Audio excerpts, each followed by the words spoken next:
I kind of want to try some of these jobs. Not gonna lie. They sound really fun. There are some really fun design jobs. Back to the point.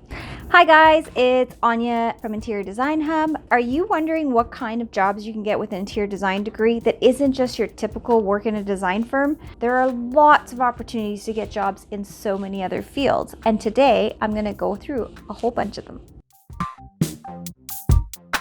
Oftentimes I'm asked, what kind of jobs can I get after I graduate that's not just your typical design firm? I think for a lot of people, they really want that design firm job, but they also want to know that they're not limited by their options. They've just spent 4 years in school getting a degree and they want to know what's out there for them. So today I'm going to cover all of that. Stick with me. If you're liking this content and want to hear more about interior design, if you'd consider subscribing below and hitting the like button, that would be great. And don't forget to hit the bell. I upload every Monday at 12:30 p.m. Eastern Standard Time.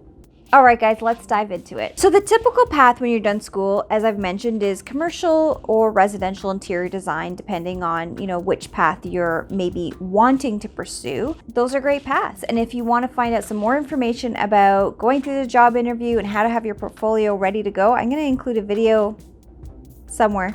I still can't figure this out. Somewhere up here. And that will show you some more tips on actually preparing for an interview. But today we're getting into alternate paths. So other things you can do with your design degree. One that's probably, I feel like as a student, you probably wouldn't hear much about this. It's actually a really great making the money kind of job, a manufacturing sales rep. So what's a manufacturing sales rep? They actually work directly for a company that makes commercial furniture. I did a video on that. I'll link that up somewhere here about commercial lines that you can use in residential, but it just gives you a bit of an introduction. Some of the typical commercial manufacturers, Hayworth, for example. Hayworth is one of the, top three. What are the top three? So we've got Herman Miller and Steelcase. Those are number 1 and 2. I don't know who's number 1 and who's number 2. And then you've got Hayworth, which is the third largest. So those are the top 3. Of course, there's many other furniture manufacturers. They'll hire somebody that has an interior design background, and they actually sell their products to dealers. So you're not necessarily dealing with the end user so much as actually working with furniture dealers. It's one of those jobs that a lot of times you work from home, you get to do a lot of travel if you're interested in traveling. I mean, some of the sales reps that I know, they've traveled all over the world, depending on where their companies manufactures their product. For example, Framery. They make a pod system. I'll include a little image somewhere. They're actually made in the Netherlands. Furniture manufacturer rep would travel back and forth from the Netherlands to wherever they're based out of. And if you choose to go with a company that's based out of the UK, like Frovi, you might end up traveling kind of in between the UK and wherever you're based out of. So there's lots of opportunities with furniture manufacturing reps, and honestly, they get paid quite well. One of the girls that I've met, through my years of the design business, she used to be a full-time interior designer at HOK, which is one of the gold standards, in like design firms. And she left an amazing job there to actually take like a business manager position with a furniture manufacturing company. Obviously, it must pay pretty well because she has her NCIDQ, she's a senior level designer, and she chose to go that route. And it gave her a lot more flexibility for her home life. She got to travel more. There was a whole bunch of perks for her to make that decision to jump. And honestly, I mean, it doesn't sound like a bad gig. To be very honest with you, most of them work from home. I mean, I think a lot of people are going to probably work from home anyways going forward, but this was before all that stuff happened. What's next? I briefly touched on it, a furniture dealer. A furniture dealer would be a company that actually carries a lot of different product lines. In our area, dealer that I deal with at work, and there's a whole bunch of different outlets of at work, and they actually carry, Hayworth, Global, Bel Air, Frovi, Spec, Kielhauer. I can't even think of all of them. They carry so many different lines of furniture. So they will hire interior designers to help with design drawings. And yes, they get into design drawings. So if, let's say, a lawyer's office is looking for some furniture, they might not want to hire a design firm to actually do a layout for them. They will just go to the furniture dealer and actually have them do a layout for them because they know that they have interior designers on staff. So they work with drawings, they understand all the different furniture, they learn a lot of technical stuff too. So you end up getting into like really cool millwork stuff sometimes. It really depends on the furniture dealer that you work with and how much you'll get into that versus the sales side. But generally those companies have sales reps and then they have interior designers on staff.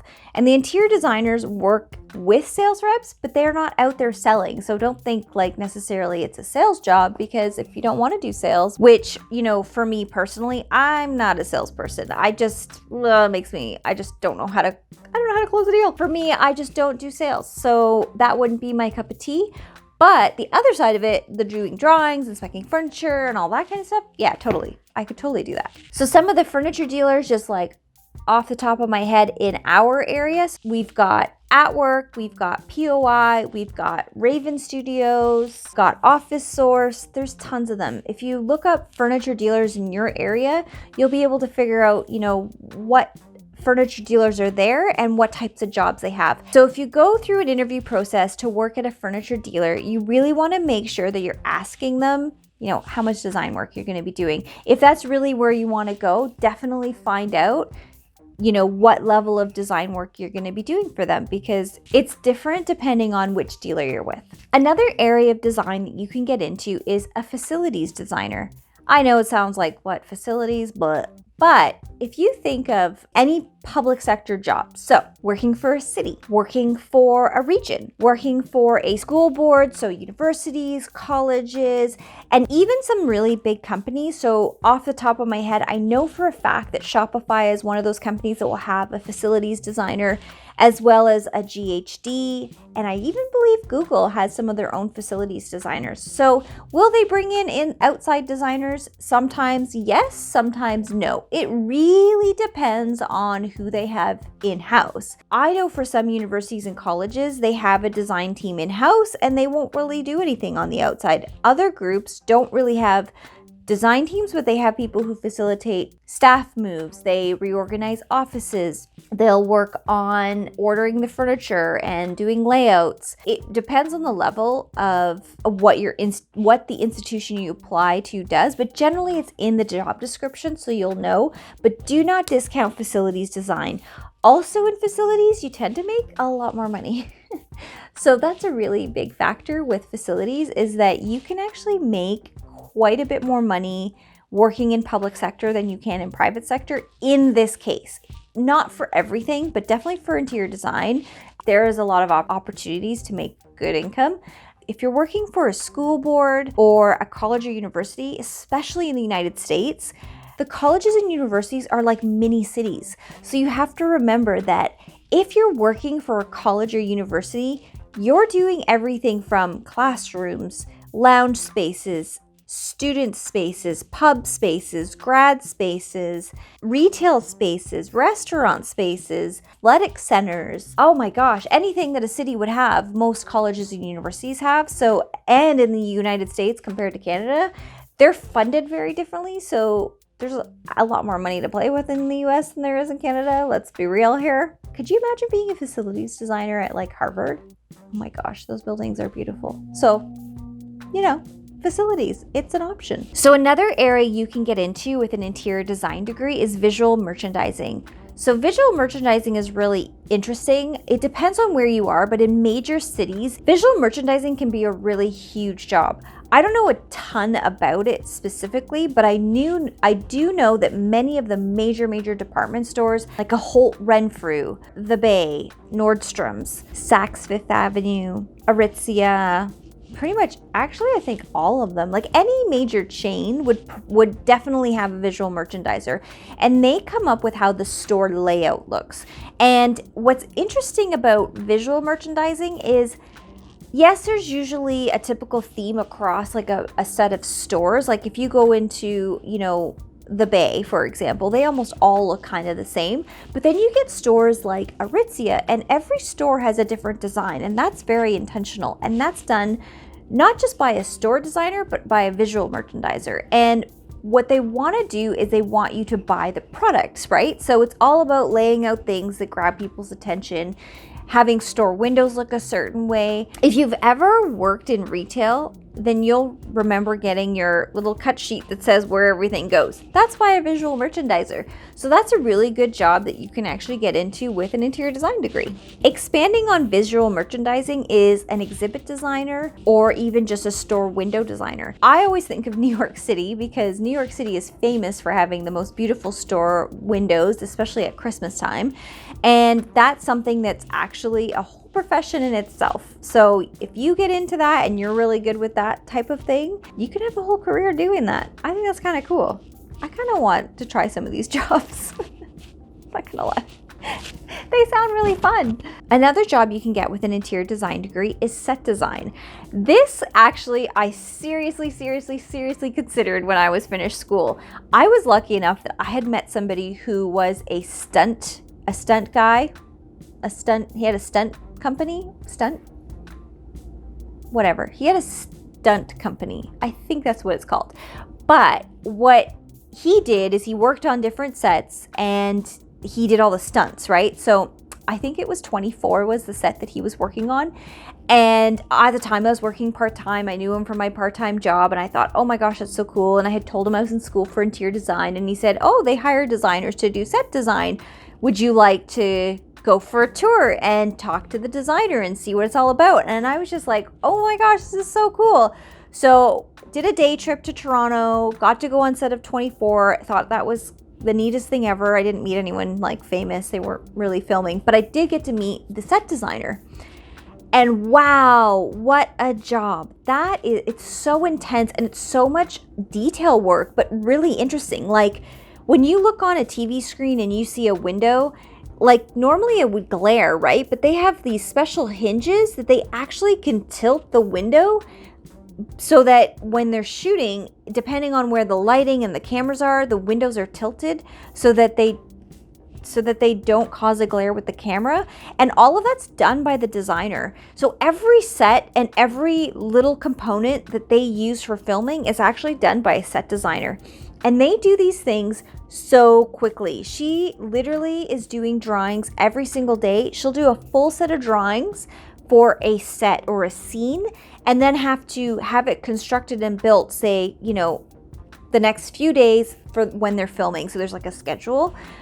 But the level of detail work and the knowledge that she had was just fantastic. I was blown away. And if it hadn't been for having to relocate to a different city basically to do it, because really it's wherever filming takes place. So if you're in Canada, like Vancouver or Toronto, if you're in the US, LA, or I don't know, wherever there's other hubs that film.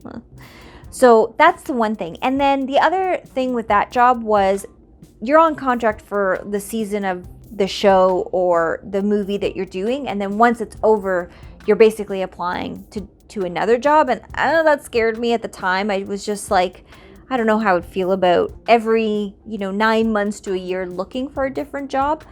But that being said, it is a very well-paid job. It's a very intensive job. Like you learn how to do things so well. And I think you would transfer into like pretty much any other area of interior design and like knock it out of the park, because you could do a set of drawings so quickly. And I mean, that comes with time, but I just thought that was such a cool job. That would be so much fun. And that's not something I had thought about or not something I was even told about when I was in school. There are some really fun design jobs. And with that, actually, not just TV, theater. I just thought of that. I can't even. So like, think of like the Stratford Festival. Sorry, if you know Justin Bieber, he's from Stratford. There you go. Stratford is really well known for not just Justin Bieber.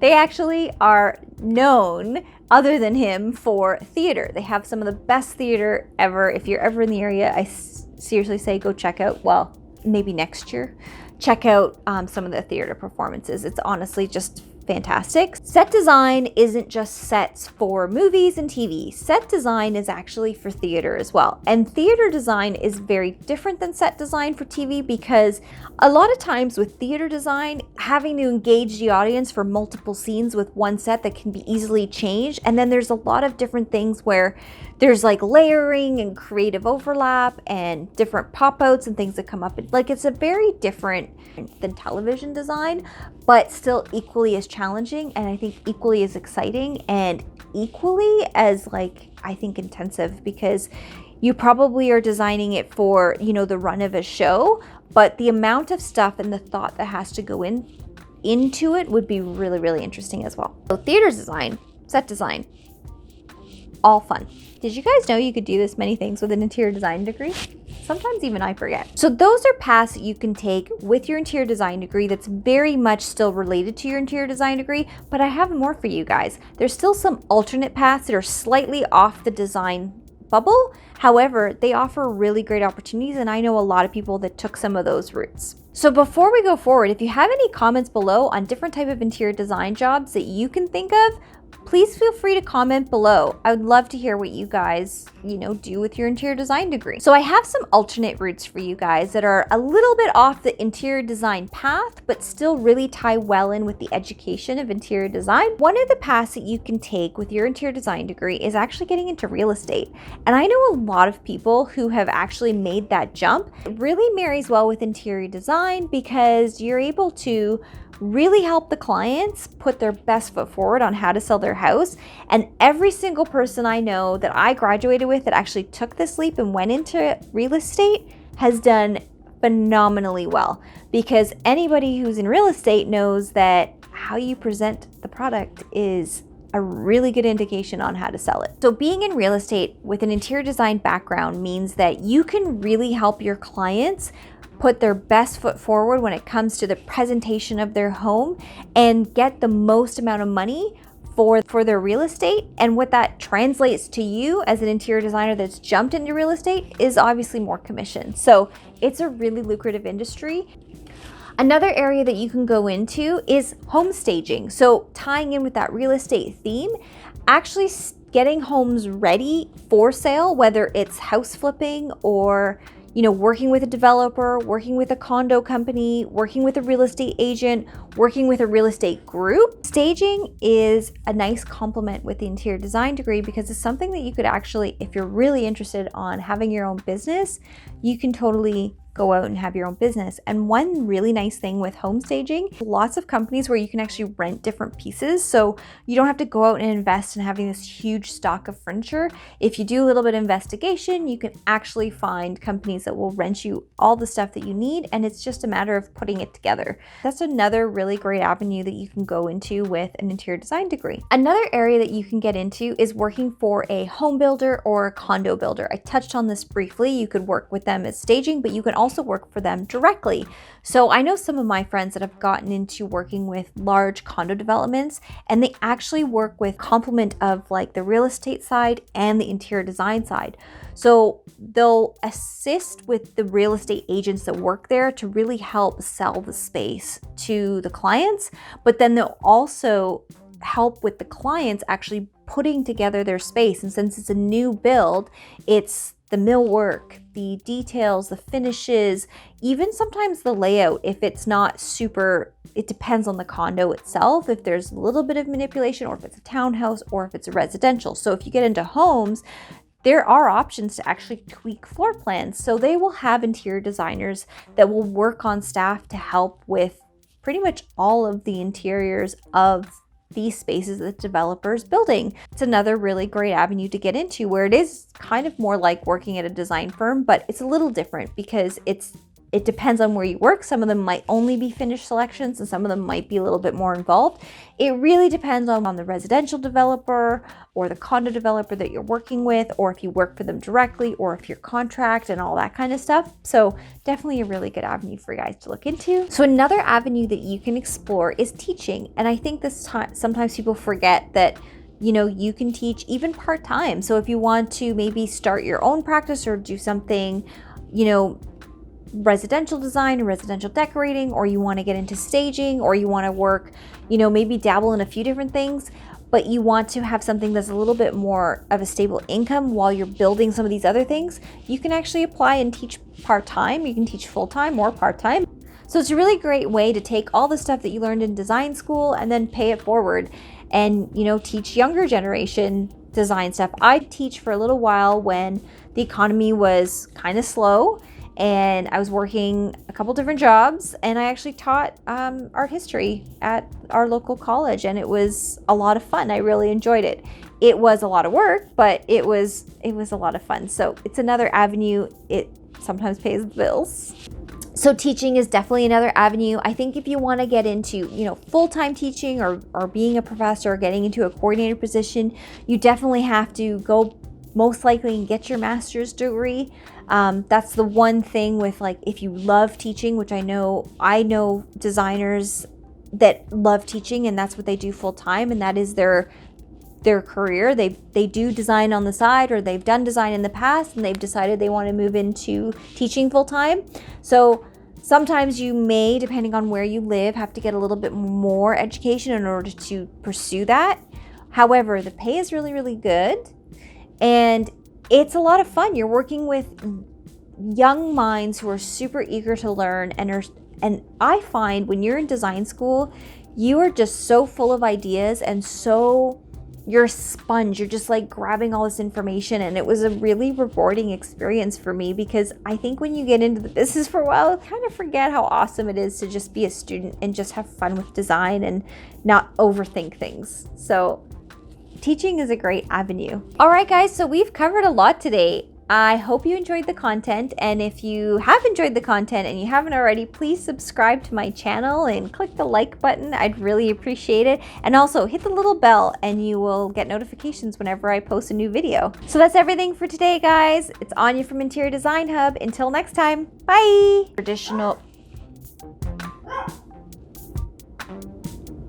When I'm watching the camera, it's flipped. Next time, I need to come up with an outro. What could I say?